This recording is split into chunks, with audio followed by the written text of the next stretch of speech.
Hello, baby doll, and welcome back to the Brennan Spear Show. I've just returned from the first leg of the 2021 Road Dog World Tour.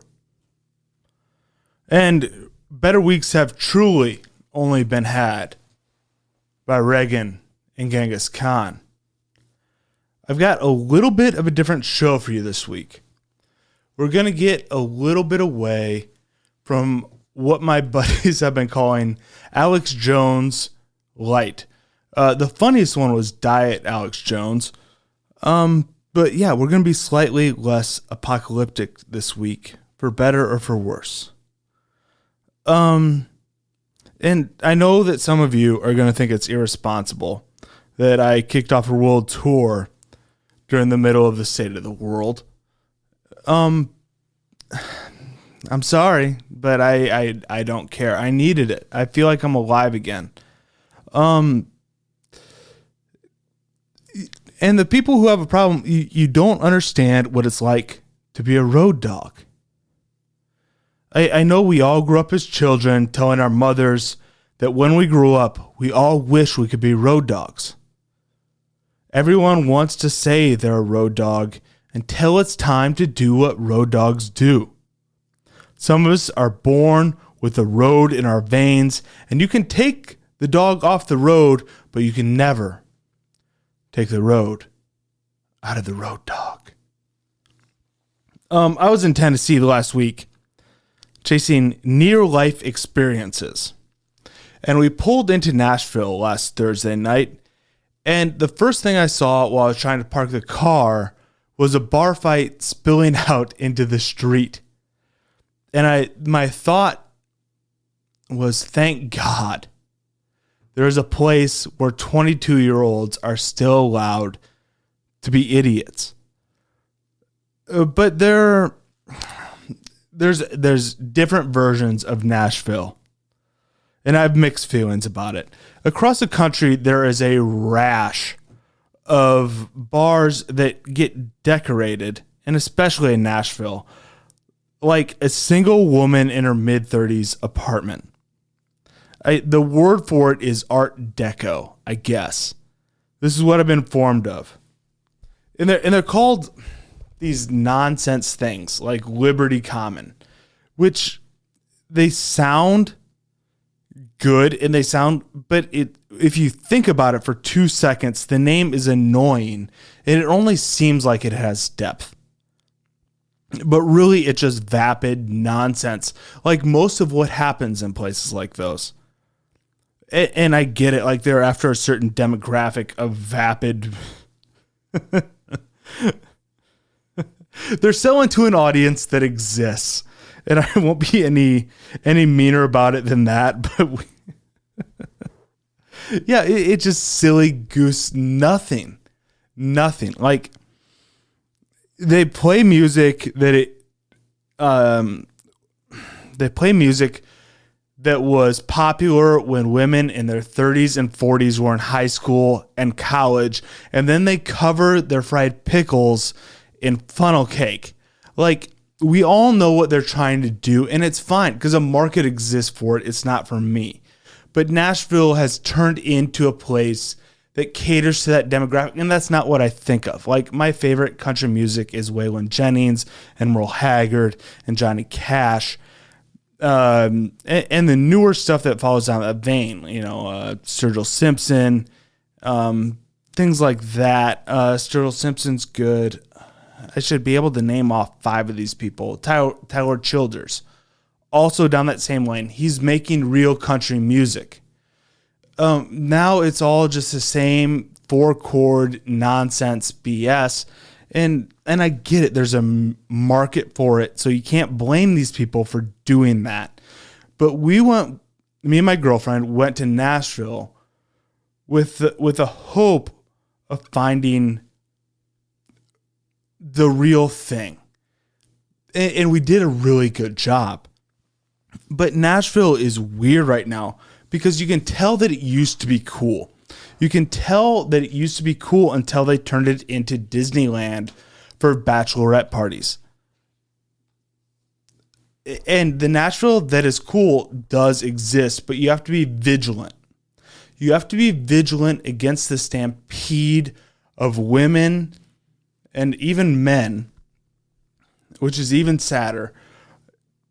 The stampede of basic bitches in brand new cowboy boots on edible marijuana. Like, if you keep that goal in mind, you can find ways to stay alive.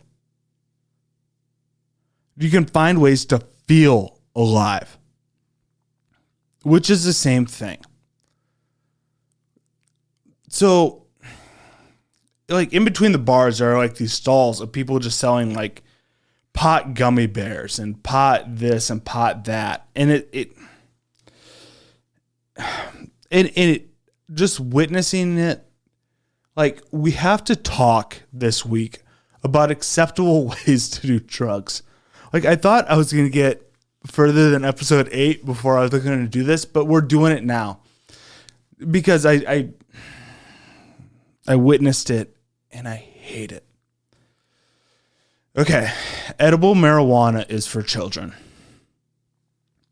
If you're going to do drugs, be an adult and do drugs, you fucking pussies. Get away from me with your stupid gummy bears.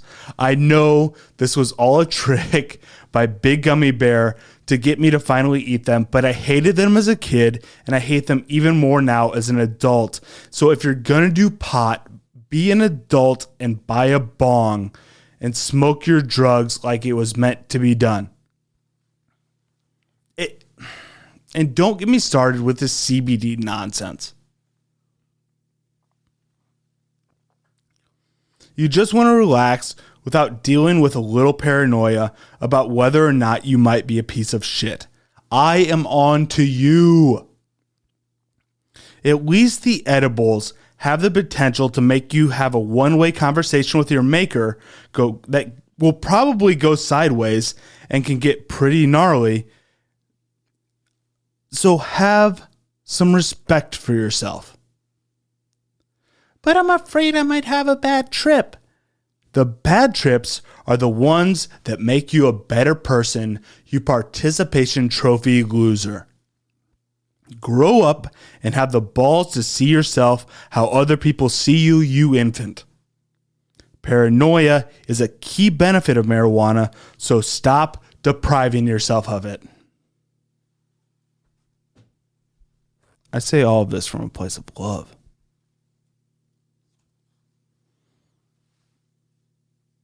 But there is a weird vibe in Nashville right now. And you really do have to be vigilant to find the right places. And you have to ask a lot of questions, a lot more than I thought. So half their tourist shops got destroyed by that Christmas Day bomb. And a tornado ripped through the other side of the downtown like a month. I don't even know the exact time, but apparently, like, at the beginning of COVID, there was a tornado through Nashville. And everywhere else is open for business. So, like, it's really easy to go and find, Jason Aldean's place and Kid Rock's place. And those places have a line around the block and it's 30 degrees out. And it blows my mind because those places are not the real thing. And when you find the real thing, you know what it is. Like Richard's Western World, like that is real hillbilly music. They have been doing it that way for a long time because that's the way it has been meant to be done. And everything else is owned by developers in California who have never, not once, stepped foot into those places, and they licensed out Jason Aldean's name. And I get it. But it's just as much work to do good stuff as it is to do stuff that sucks. Like, once in your life, do something that hasn't been focus tested to be appeasing to the highest number of people. Smoke your drugs. Really, I don't care. But do something wherever you go that has some edge to it. put yourself in situations that you don't know the ending to. Do something. Do things that would make your parents gasp in horror, but only because they don't understand. The rest of the world is just sugar and comfort, and it is beyond boring. They are trying to make the entire world Applebee's. Resist the Applebee's. Find the stuff that exists for another reason besides separating you from your money. Find the stuff that exists because it's cool and it deserves to be shared. Because it's good. So we drove down to Nashville. And going by these towns, mom and pop shops, these mom and pop restaurants are just completely dead. I was thinking about how many of these places there are Texas Roadhouses and Denny's and Cracker Barrels and Chick-fil-A and Denny's and Red Lobster and Outback and McDonald's and Burger King and Hardee's and Dunkin' Donuts and Subway and Starbucks and Taco Bell and Domino's and Panera Bread. They used to be privately owned. And it just really grossed me out. Like, we seriously fucked up somewhere in this American experiment. Like, I don't know, maybe this is just me being a crazy person, because I'm self-aware enough to know that this show is just mostly me broadcasting my insanity. And some people find it entertaining. But I feel like there should be a different experience when you get off the highway in Tennessee than when you get off in the highway in northern Indiana. But it's all the same now. So we lost something. And I wish that wasn't true. But while we were in Nashville, we asked every band member we could talk to where they like to go to listen to music. And we found the real Nashville. And for the first time in months, I had a near-life experience. Music is meant to be heard and performed live, just like comedy. And if I get COVID and I die because I had a good time, it was worth it. Like, at this point, I've got to die sometime. And if I'm lucky, I will die after I run out of good ideas. But if I die in the pursuit of living, I'm also okay with that.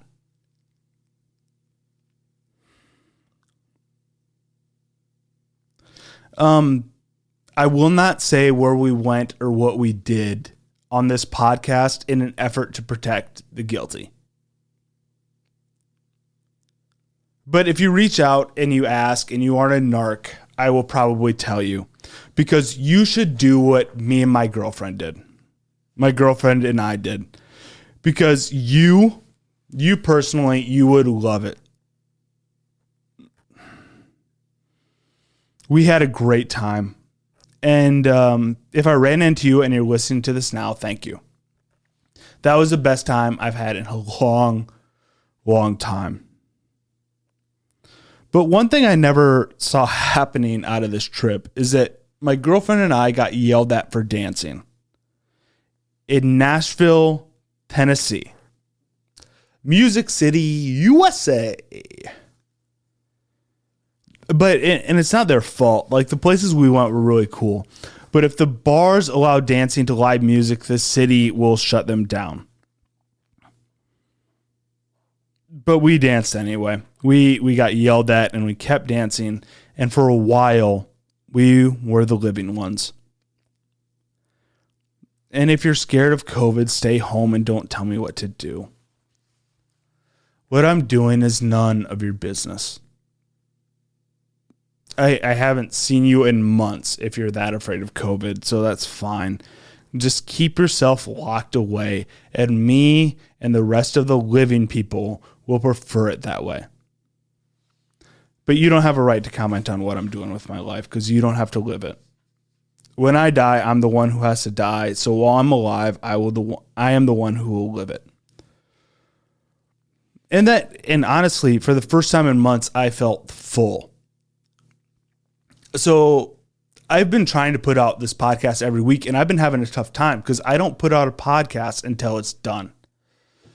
And in normal times, I could probably write a 30-minute show in a week. But it's been taking me 2 weeks to write a show just because it's work when nothing is going on. It's so much harder. But I sat down and I wrote this entire show in a day after being alive for a little while. And that reminded me of this quote from this book that in a lot of ways changed my life. I read this when I was 24 years old. For the first time. Because you see, God, whatever one chooses to call God, is one's highest conception of the highest possible. And whoever places his highest conception above his own possibility thinks very little of himself and his life. It's a rare gift, to feel reverence for your own life and to want the best, the greatest, the highest possible, here, now, for your very own. To imagine a heaven and then not to dream of it, but to demand it. That's from We the Living.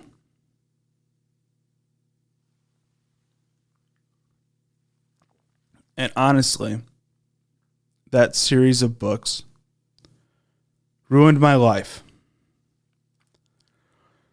But then somehow, after holding true to that feeling for years, even in apartments with no heat, apartments where you'd wake up in the morning and the olive oil on your counter was frozen solid, I ended up with a life worth living. And life is weird that way. So have you ever noticed how women say they're looking at fashion online, but really 90% of what they look at on Instagram is softcore pornography? If I watch a fully clothed lady comedian on Instagram, a certain person in my life says, "Who's that slut?" But then on a road trip, all she does all day is scroll through these whores covered in coconut oil and half a bathing suit. All day. It's all she does. For entire road trips, just scrolling through endless waves of the underwear section of the Sears catalog.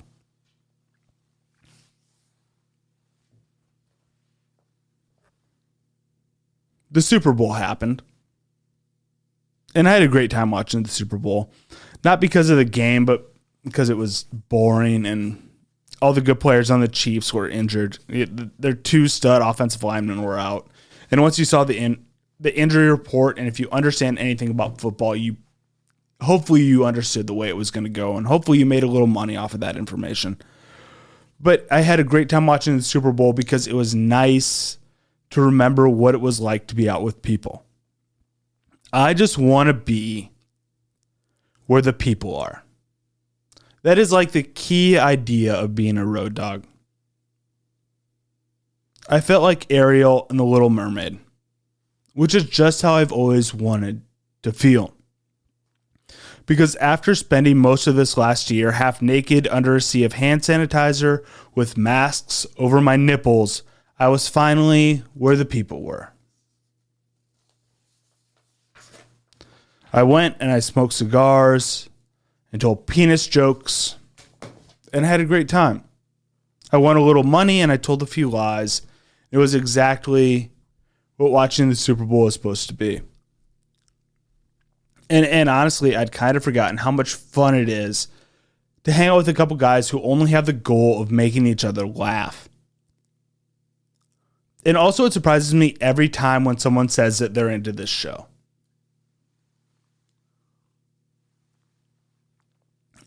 And they mean it. When they say it and they mean it, like it surprises me. But it's cool to make stuff that people like because it makes it worth doing. So I'm going to keep doing that. It's amazing. Like, I don't know. There's maybe 100 people in the world who are aware of this show. But when people tell me that they're into it and I still feel like I have so far to go, it really means a lot to me. So thank all of you. Number wise, this is still pretty small, but every week the show gets better.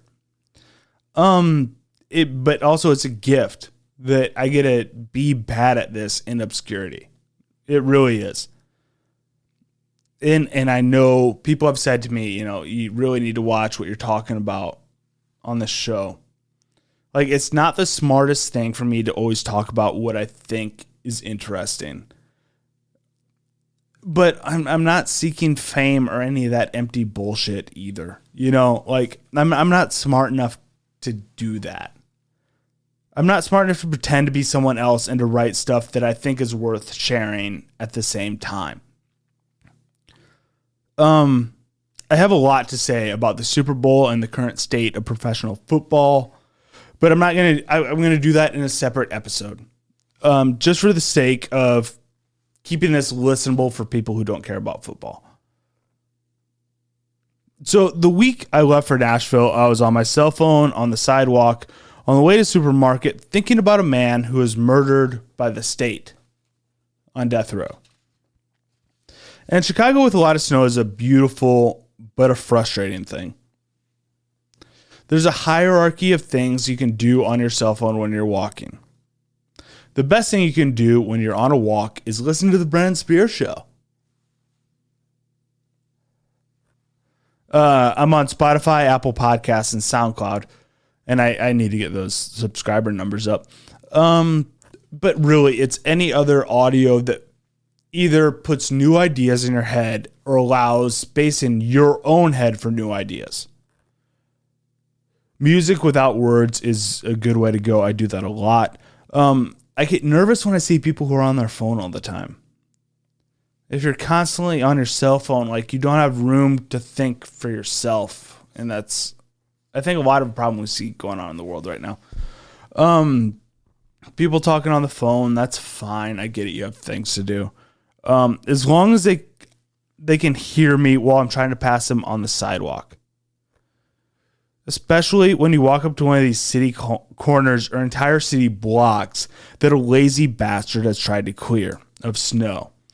And the only way to get through the crosswalk or through these sidewalks is to step in another person's footprints,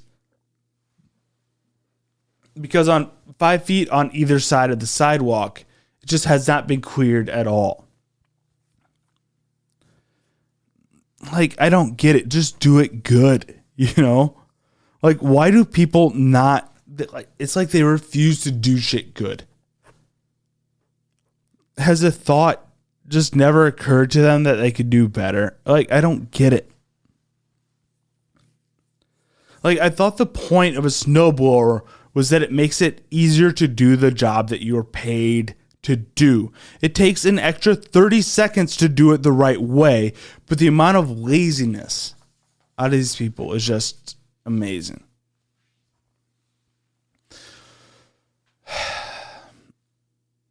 So Rush Limbaugh died this week.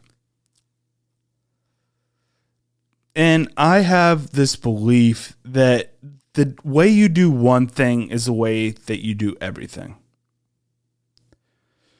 And in my life, I've listened to a lot of Rush Limbaugh.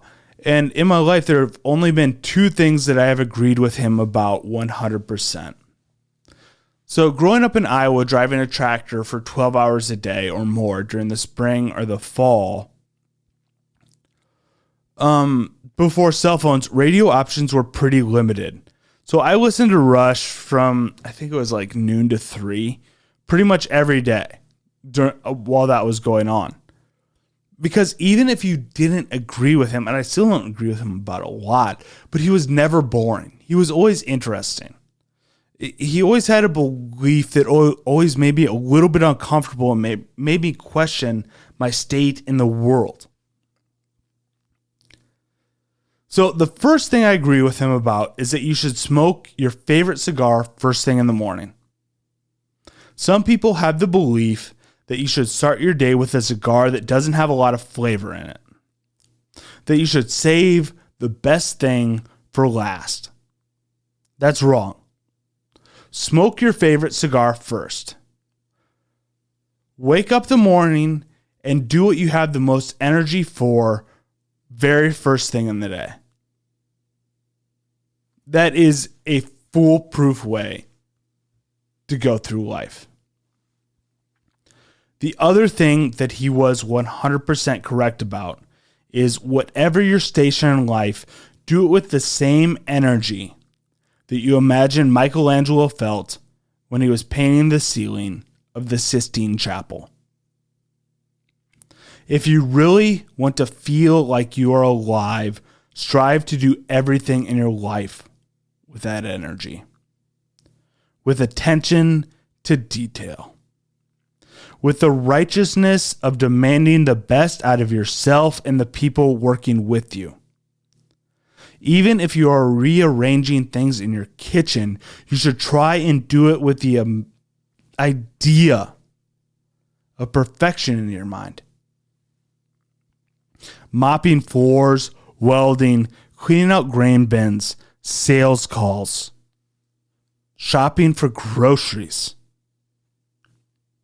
You will be amazed at how quickly people notice you are qualified to do more than mop floors if you can find that energy. If you can find that courage, the courage to do the small things in your life like your life depended on it, you will be rewarded for it in ways that you cannot yet imagine. So do things in your life like your life depends on it, because it does. I looked for a long time for that direct quote from him, because I would have loved to play it here. Because I feel like people have a wrong idea of what he was doing. Like, I feel like people just talk about him on MSNBC, and that's how he's going to be remembered. And that's probably true. The history will not remember him for the man that he was. And that's the price he pays for playing on that side of the aisle.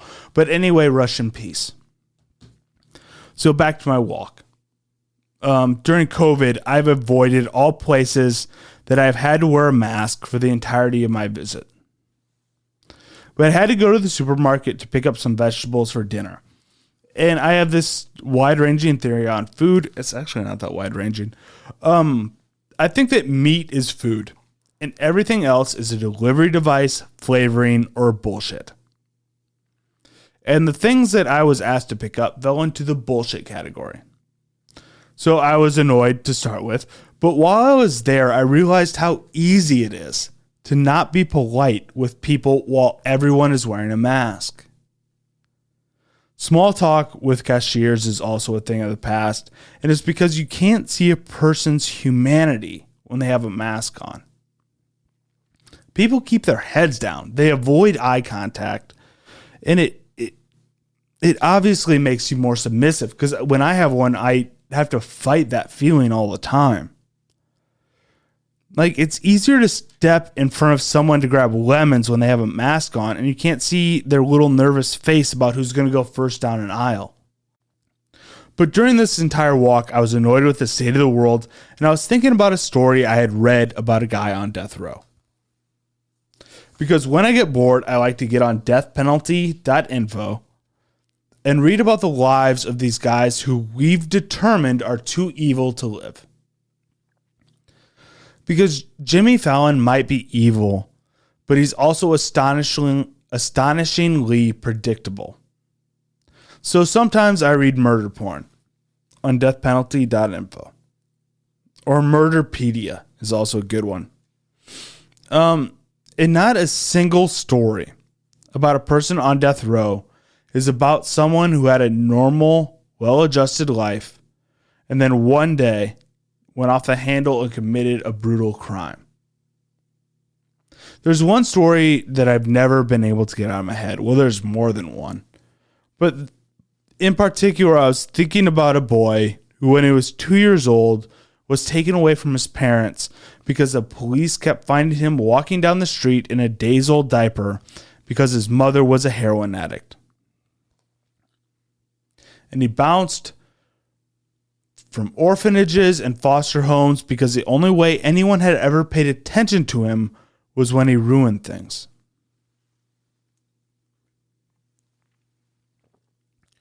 Up until he ended up in what was basically a whorehouse before he was 10 years old. And the local sheriff knew that some terrible things were happening to him, but didn't do anything because he thought it was an improvement on where he had come from. And the sheriff was happy to just be done with it, I'm sure.